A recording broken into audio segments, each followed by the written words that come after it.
नीतीश कुमार जी हो, चंद्रबाबू नायडू जी हो, चिराग पासवान जी हो, जयंत चौधरी जी हो, देवे गौड़ा जी हो, जीतन राम मांझी जी हो, सबको समझना पड़ेगा कि जब जंगल में आग लगती है तो न वो बरगद बचते हैं जो हवा को आंधी में तब्दील करते हैं, न वो बांस बचते हैं जो आपसी रगड़ से चिंगारी पैदा करते हैं। सभापति महोदय, जब देश को मनमोहन सिंह साहब जैसा काबिल प्रधानमंत्री मिलता है तो देश को आरटीआई जैसा एक्ट मिलता है, सेज जैसा एक्ट मिलता है, मनरेगा जैसा एक्ट मिलता है, लिबरलाइजेशन मिलता है, राइट टू एजुकेशन मिलता है, नेशनल फूड सिक्योरिटी एक्ट मिलता है। लेकिन जब देश को सौगातें मोदी मिलती है तो क्या मिलता है? सीए मिलता है, फॉर्म्स लॉ मिलता है, आर्टिकल 370 मिलता है, इलेक्टोरल बॉन्ड जैसा एक्ट मिलता है और वक्फ अमेंडमेंट एक्ट जैसे बिल देश को मिलते हैं। मुझे तो अपने हमवतन भाइयों से पूछना है कि आपको अपने बच्चों की तरक्की, खुशहाली और नौकरी की दरकार है या फिर मुसलमानों की दान की गई जमीनों को लूटकर धन्ना सेठों को देने की साजिश करने वाले कानून की? सभापति महोदय, यह सरकार रात के 3 बजे तक पूरे देश को जगा करके संसद में अपने ही नागरिकों को नीचा दिखाने के लिए वक्फ बिल ला रही थी, तो उधर रात के 1:30 बजे अमेरिका हम पर 26% टैरिफ लगा रहा था। सरकार की प्राथमिकताएं देश को पता। सभापति महोदय, मैं बहुत भावुक हूं आज, और मुझे अच्छा लगा कि आदरणीय नेता सदन जगत प्रकाश नड्डा जी ने बहुत अच्छी बातें भी की, मन से बातें की। क्योंकि उनके नाम में प्रकाश जुड़ा है तो मैं उनमें हमेशा एक रोशनी की किरण देखता हूं।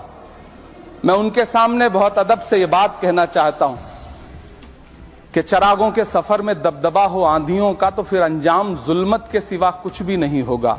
यह दुनिया नफरतों के आखिरी स्टेज पर है, इलाज इसका मोहब्बत के सिवा कुछ भी नहीं होगा। मैं भावुक हूं, मेरी पलकें गीली हैं। अगर देश की एक बहुत बड़ी आबादी को लगता है कि आप उसका भला करने के लिए नहीं बल्कि उनकी इबादतगाहों, उनकी कब्रिस्तानों, उनकी खानकाहों को बर्बाद करने का बिल ला रहे हैं, तो फिर आप अगर समझाने में नाकामयाब रहे हैं तो यह आपकी नाकामयाबी है। पहले समझाइए, उसके बाद कोई बिल लेकर के आइए, तब शायद हम आपका इतनी पुरजोर तरीके से विरोध ना करें। लेकिन सभापति महोदय, मैं अंत में सिर्फ इतना कहना चाहता हूं कि इस बिल में जो भी पॉइंट्स दिए गए हैं, बॉम्सी पोर्टल देख लीजिए, सरकार का झूठ आपको पकड़ में आ जाएगा। हम डरे नहीं हैं, हम सिर्फ सरकार से अपील कर रहे हैं कि हमें अपना समझिए। हम आपके अपने हैं, इस देश के नागरिक हैं और आप ताकत में हैं। संख्या बल के आधार पर बिल हो सकता है आप पास करा लें, लेकिन आपको यह बात समझनी पड़ेगी कि हम तो वो तारीख हैं, जहनों में रहना है जिसे, कागजी पुर्जे नहीं जो फाड़ डाले जाएंगे। जिस जमीन पर मैं खड़ा हूं यह मेरी पहचान है। आप आंधी हैं तो क्या मुझको उड़ा ले जाएंगे? आपको यह बात समझनी पड़ेगी। आपको अगर इतना विपक्ष की तरफ से पहले जेपीसी में इतने सारे पॉइंट्स आए और उसके बाद कल से लोकसभा में और राज्यसभा में सुझाव आप सुनने को तैयार नहीं है, लोगों की शंका को दूर करने के बारे में आप बिल्कुल सोच नहीं रहे, बस आप कह रहे हैं यह बिल उम्मीद की नई किरण है। नहीं साहब, इसे भले किरण जी लेके आए हैं, लेकिन ये उम्मीद की नहीं बल्कि नाउम्मीदी की किरण है। और इस देश की एक बहुत बड़ी आबादी इस बात से खदशे में है, शक में है कि आप सीधे उनकी जमीनों को लूट करके धन्ना सेठों को बेचना चाहते हैं। मेरी अब भी आपसे अपील है कि इस बिल को वापस लीजिए। यह बिल कहीं से आपके अपने नागरिकों के लिए अच्छा नहीं है। यह बिल सिर्फ इस देश के मुसलमानों को नीचा दिखाने का और अपने एक ऐसे मतदाता वर्ग को खुश करने का बिल है जिनको इस बिल के पास हो जाने से कुछ मिलेगा भी नहीं, लेकिन आप एक नैरेटिव देना चाहते हैं, एक मैसेज देना चाहते हैं। मेरी आपसे अपील है कि कृपया ये जो सबका साथ सबका विकास का नारा है, इस नारे को रत्ती भर तो चरित्रार्थ कर दीजिए। हम ही को कातिल कहेगी दुनिया, हमारा ही कत्लेआम होगा। हम ही कुएं खोदते फिरेंगे, हम ही पे पानी हराम होगा। सभापति महोदय, सन 1947 में दिल्ली की जामा मस्जिद की तारीखी सीढ़ियों पर खड़े होकर के भारत रत्न मौलाना अबुल कलाम आजाद साहब ने कहा था कि मुसलमानों कहां जा रहे हो, यह है तुम्हारा मुल्क, यहां तुम्हारे आबाओ अजदाद की कब्रें हैं। उस वक्त मौलाना आजाद की ये सदाएं सुन करके लोगों ने अपने सरों की गठरियां उतार करके रख दी थी।